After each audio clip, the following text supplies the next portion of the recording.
Namaste, welcome to Country Connection on Radio Candid.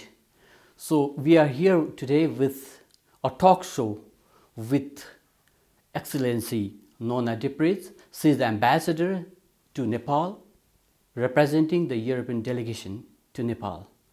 So we'll be talking about a wide range of issues as well as EU-Nepal relations. Excellency, welcome to the show. Radio Candid, Country Connection.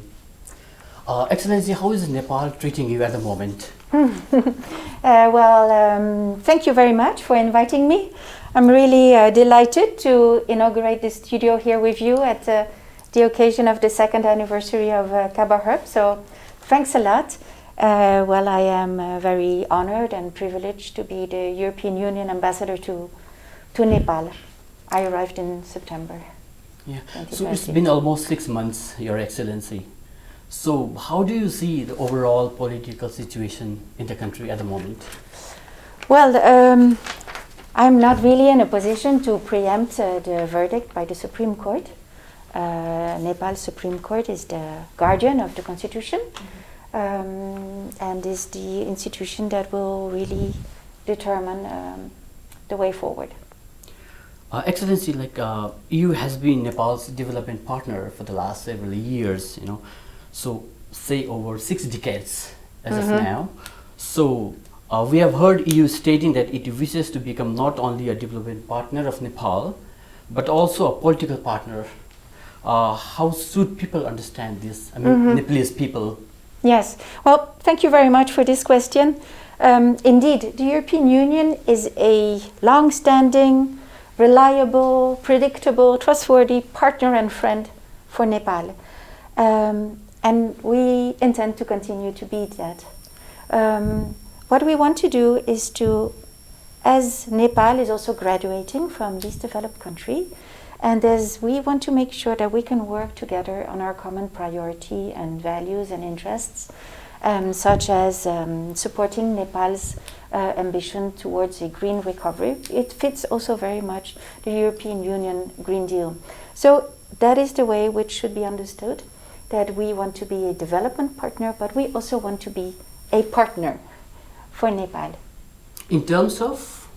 In terms of building a partnership to make sure that, for example, that we work together on providing global responses to global challenges. We know that Nepal is very vulnerable to climate change.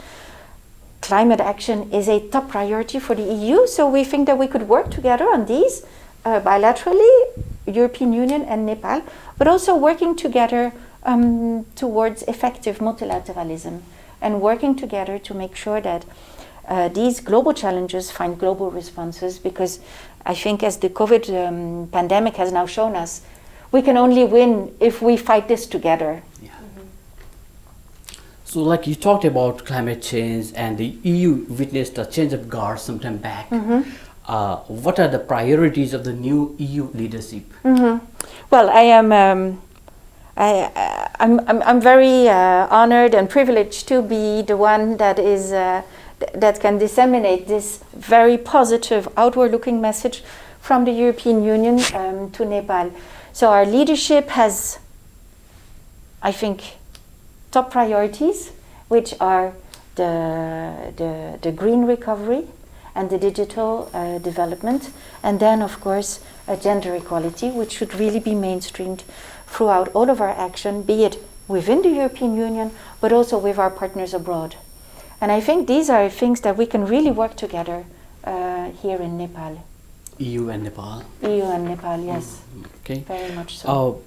So talking about investments, we call it. So how do you assess the investment of EU for Nepal's development in the past 6 decades? Well, so we've been working together for a long time, and I think we can be proud of some of the results that have been achieved. Just to name a few, the European Union has invested 100 million euros. How much is that in Nepali rupiah? It's a huge amount. It's a huge amount. I think it's 15 billion Nepali rupiah. Yeah, Nepali rupees, So this is working together, really supporting Nepali authorities in increasing access to education, primary education, secondary education, but also technical and vocational training, not only increasing the access, but also increasing the quality and the quality outcome of education, to make sure that all of these children, which are really the future of our world and of our society, to make sure that they get better access to market opportunities. Excellency, coming back to EU again, how do you visualize EU's position in the global stage in the next 20 years? Well, obviously I am a true believer in the European Union project. I think we have a very positive message to bring now. I think, we have all seen that in these current crises of the COVID pandemic, there is a natural human tendency to look inwards. But the European Union has not done that.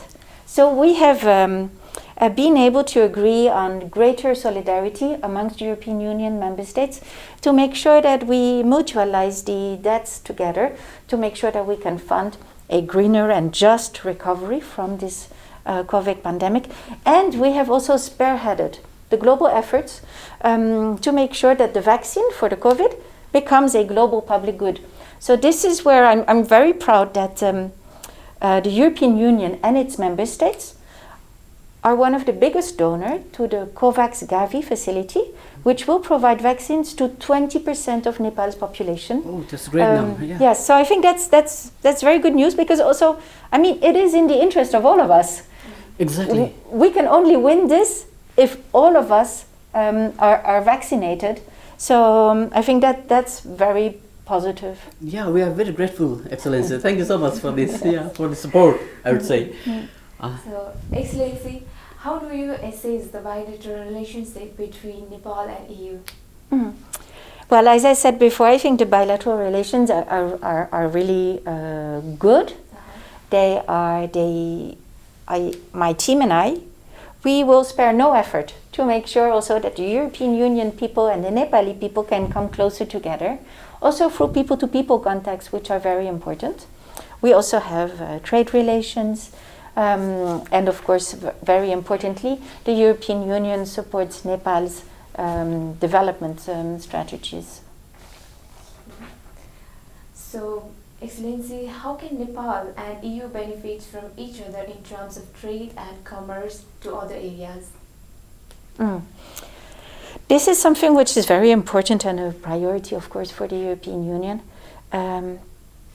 We want to work together with our partners. Trade is a very important aspect of our relations, which could be really enhanced and which could be improved. So what we would like to do is to work on improving a conducive investment regulatory environment, to make sure that this is conducive for investments, for foreign direct investments, and to make sure that this can also contribute to a sustainable and inclusive economic development of Nepal. For this, it is important to have global standards so that we can also have a global leverage playing field, to make sure that there is also equal competition and that we can work together also on these standards. Because what is also very important for the EU is that now we take this opportunity to go to a green transition, but also a transition which is environmentally sustainable, fiscally sustainable, economically sustainable, but also socially sustainable, that we leave no one behind. All sectors. Yes, and this is, we have seen that all of this is interlinked. Yeah. No? I mean, in order to have economic development, sustainable economic development, you need to have peace and stability. And also we have seen that all of these crises, the climate crisis or the COVID pandemic, they are linked. We have to improve the well-being of our people and of our planet. So we need to change the way we consume, the way we produce, and the way we trade, to make sure that that there is less waste, that we make a better use of resources. Okay, so Excellency, how important is the EU for Nepal's development and foreign investment?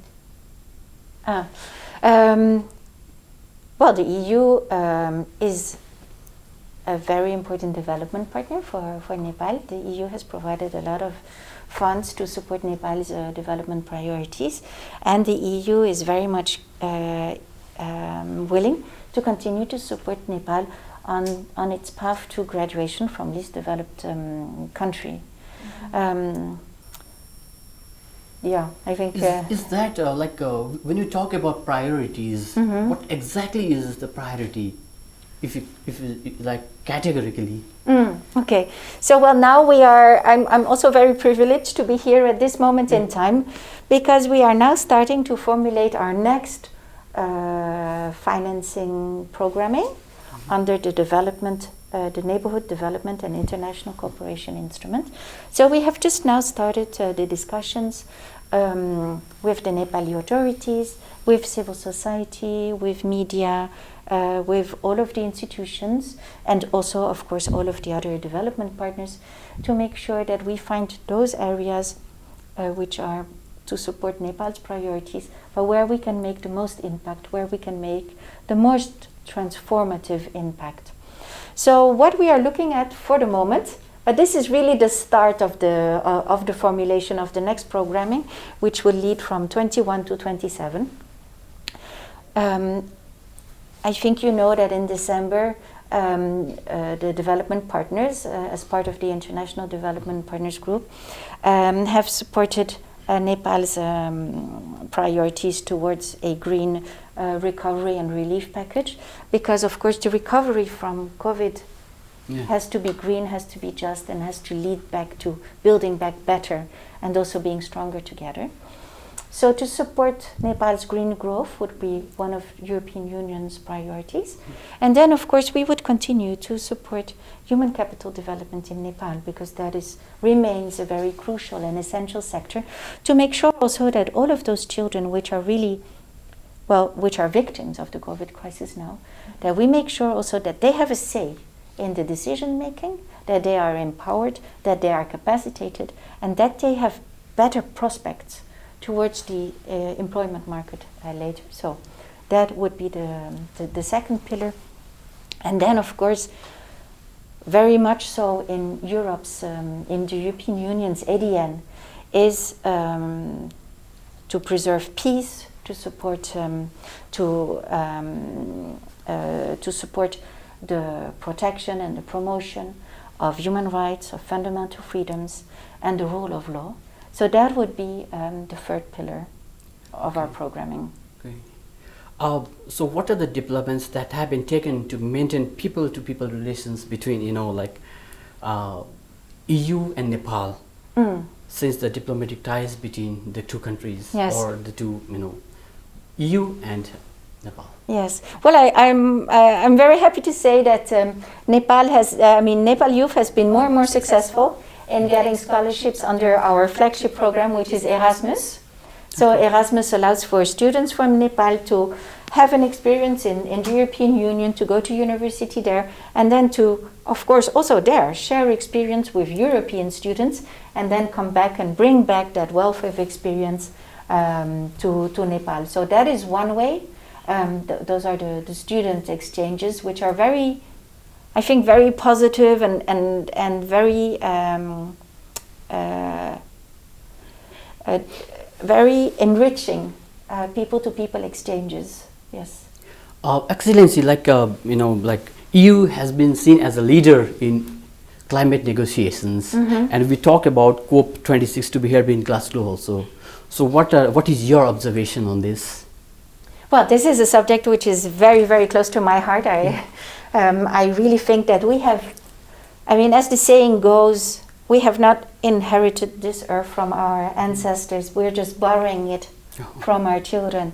And I really think we have this small window of opportunity to make a difference now. So I'm very proud of the steps that the European Union has taken on the European Green Deal. So the European Green Deal is really our European Union modern economic growth strategy, which we implement within the European Union, but of course which we want to foster also with our partners such as Nepal. So this is looking not only at climate action, it's looking at resource efficiency, it's looking at biodiversity, all of those areas where also Nepal is very vulnerable. Nepal does not contribute a lot to the greenhouse gas emissions in the world, but contributes with forests, with the Himalaya, with the mountains for humanity, and where also Nepal is very vulnerable to these crises that are induced by climate change. And this is really an interconnected world where, again, we see that all of those climate crises will lead, again, to more inequality. And inequality does not lead to sustainable economic development. Okay.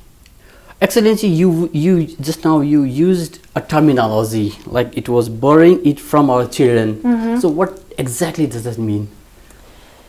Well, for the moment, we are taking away from the planet more than what we are giving back to the planet. And at some point, we have to give back to the planet. Okay. So this is where we think in the European Union that it is possible to have economic development and decrease the greenhouse gas emissions, where it is possible to recover from COVID-19 and decrease the greenhouse gas emissions.